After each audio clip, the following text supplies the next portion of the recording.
Masterclass series. This is episode, I don't know, 4 or something. This one's not going to be about any specific person. This is all just like little tidbits of knowledge that I got from different people, maybe master classes, maybe just one-on-one. And I didn't have like enough stuff to make a full video about that person. So kind of everybody compacted together. Here we go. The first nugget of wisdom that I have is from José Vieira. He's the Brazilian trombonist, one of the best tenor trombonists I've ever heard. He gave a recital. He played the Creston Fantasy, which is one of the hardest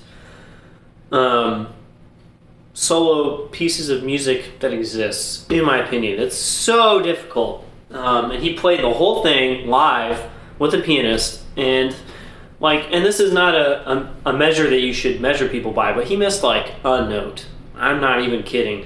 It was better than most recordings of this piece, and it was live. It was insane. It was so musical. It was so easy for him. It was really mind-blowing. It was really good stuff. Anyway, the nugget that I have from him is the whole reason behind the instrument, behind learning the trombone, is to forget it and just make music. I kind of got this from Martin as well, Martin Skippers, and he did that to me in a master class, and I think this is a really good point. We're not here to just play the trombone.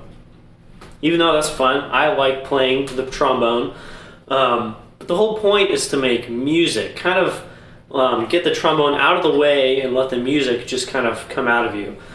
This is just a tool with which to make music, not the end in itself. And I thought that was a really cool point. So, you know, just something you can keep in mind. Something I need to keep in mind as well. I really like to focus on how to play the trombone instead of why I play the trombone. The second thing I have, a little bit different track, is from Randy Hawes, the bass trombonist of Detroit Symphony.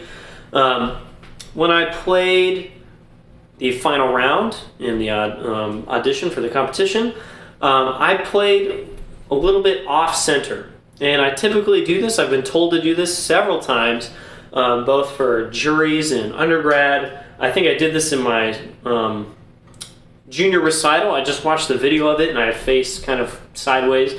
I usually do this in my videos as well, just because if I play right at the camera or right at the phone, it just distorts like crazy. That's the only reason I do that. But I've been told several times to just kind of like slightly face away. You don't want to hear all that like detailed fuzz that comes straight out of the bell. But Randy was like, no, in a room like that, especially in an audition situation, just face the jury. They want to hear all that stuff. If you face away, it kind of makes it seem like you're trying to fake them out, kind of leaving some stuff out of your sound.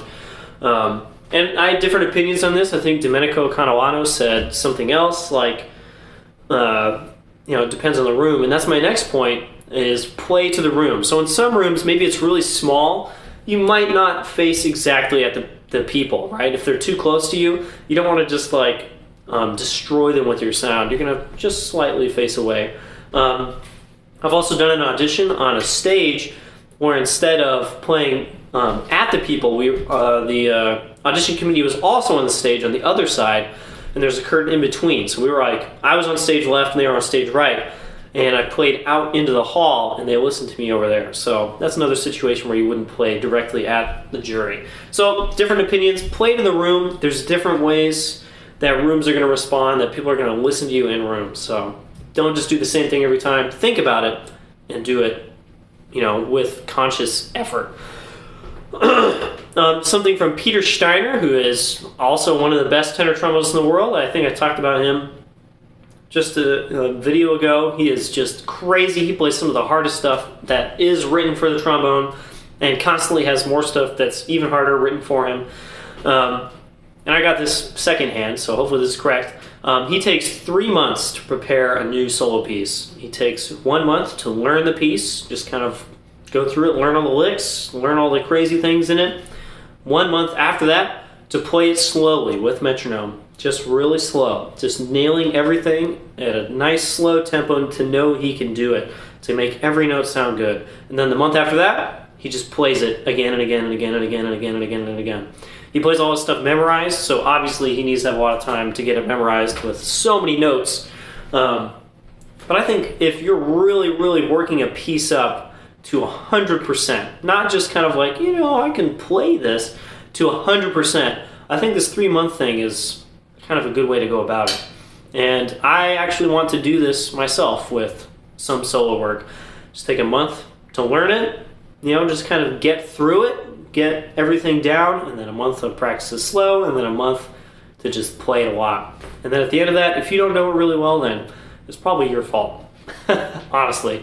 In the Paul Radke Masterclass, I probably could have made a video about this, but I didn't take notes, and so I've forgotten most of the things that he said. But Paul had a really good masterclass. He's the guy who just won second trombone in the Los Angeles Philharmonic. He's 23 years old, right? 26? 20? I don't know. He's young. He's really young. Younger than me. I'm old. He had a bunch of good stuff to say. I think I mentioned this in another video, but he played a solo piece with piano, and his time was just perfect. He knew exactly what he wanted to do at every given time. It's really obvious when an amateur or a student plays something, including me, because they'll usually just, you can tell they don't know exactly what they want to do. They'll rush 8th notes slightly or 16th notes, and they'll take a little too long notes and stuff. I played Bolero at the beginning of one of these videos, like number 2 or something, and I rushed some of the 16ths. I just watched it again, and I go, oh, man, it's so obvious that I don't know exactly what I'm doing. And Paul, like, it felt like it was embedded in stone. There was no question as to what he wanted to do with time.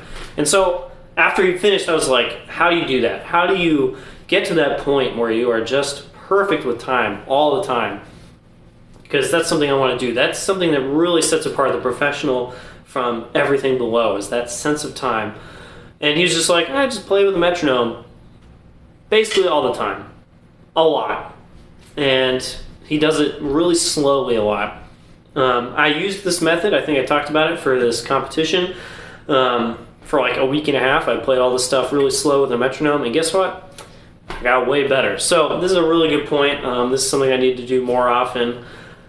Basically, anytime I'm actually looking at real music and practicing it, you have to have that metronome out. And then of course the next thing is, his tuning is perfect. I've heard him play in the orchestra several times.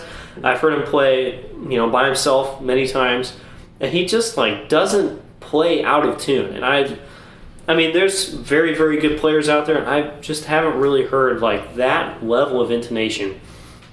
As a second player, you have to play in unison with the first player pretty often, and in the orchestra, I've heard him do that just flawlessly. Like, you can't even tell two people are playing except that it's louder. I don't know. I was blown away. And he just, I asked him how he did that, or someone else did, I think. And he was just like, I used tuner a lot, and he uses drones a lot. I've never used drones, so I'm going to start doing that now, I guess. Basically, you just put on like a B flat on speakers, something loud that you can hear while you play. And then you play, you know, stuff in B flat, maybe stuff that's not in B flat, to really hear those intervals. Not just play with the tuner, which is also very important. You need to be able to play the tuner, but to be able to hear the stuff, not just see that you're in tune. You gotta equate it to the ear. I'm pretty good at playing in tune with other people, but you know, I'm not perfect by any means. I really need to work on that myself. And you guys can tell when you watch me play, I'm out of tune all the time, including the thing I probably played at the beginning of this. So there you go. There's, what is it, 6 different nuggets of information from amazing players. Almost done with this masterclass series, and maybe I'll bring it back in the future when I go to another masterclass. See you guys next time.